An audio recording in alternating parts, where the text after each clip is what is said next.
when I'm reading Validation is for Parking, and when I first started the book, I had to laugh because you and I have extremely similar backgrounds. We were formerly with the same, firm. We had very similar tracks in our career in a very male-dominated industry.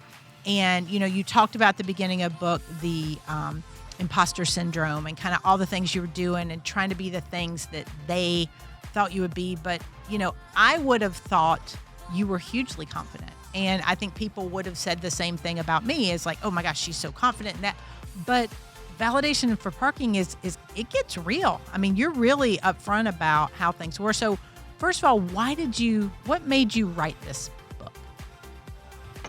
Yeah, so I mean, there are a lot of reasons, but one of the ones at the top of the list is kind of what you said at the very beginning, is this is a hot topic for a lot of people, and more often than not, the people you don't think it's a hot topic for, right? I have interacted with so many women, people in general, but women especially at this point, that are executives, uber successful business owners, speaking across the country, and finding out that they struggle with confidence and they struggle with imposter syndrome and they have feelings of not being enough or good enough or not being able to handle it all or struggle with perfectionism and all the things.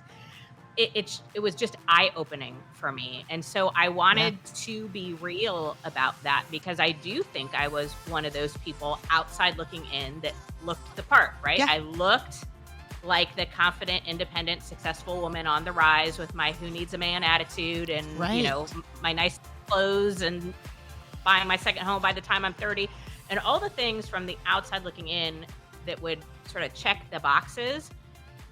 But it was a no match. It literally did not even, connect with how I felt on the inside. And I wanted to be upfront and real about that, because I think there are a lot of us who have experienced it.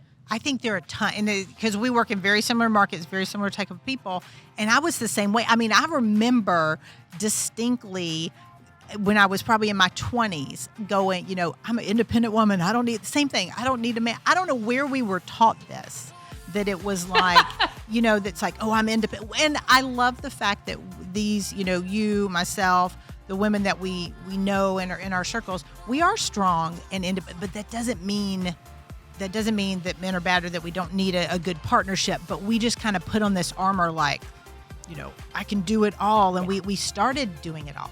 And that's where I think we all hit those walls where it's like, we might have appeared confident, but we weren't. We were just trying to do all the things so it looked like we were, to keeping up appearances almost.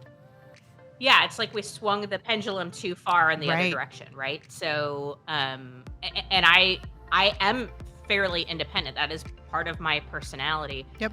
Having said that, I believe all humans are wired for connection. So being independent doesn't mean not wanting to have strong relationships or intimate relationships. For sure. And again, I think I just swung too far in the opposite direction out of fear and doubt and, caring a lot about how things looked to other people, and really putting on the masculine.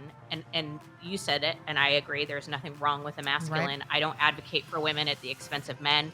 Right. But I believe we all have masculine and feminine in us. And I was over-rotating so hard on the masculine and shoving aside, pushing down, ignoring anything that came up for me that would have fallen in the feminine. And it was creating an imbalance in my life and really a lot of pain.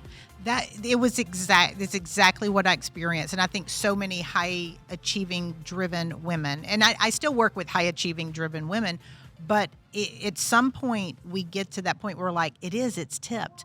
Because I was the same, and I pushed back on the whole masculine feminine thing. My ex-husband used to talk about it all the time. I'm like, you're just crazy. I pushed back so much on it because I'm like, no, I'm not. No. And it was the shield. They call it the shield. You're putting up this shield. And we did an episode a couple weeks ago on dropping the shield. And it's trying to figure out, how do we just let go of these things? And unfortunately for me, and I think for you in reading the book, is that you hit a wall and you get to a point where you're like, oh my God, this isn't sustainable anymore.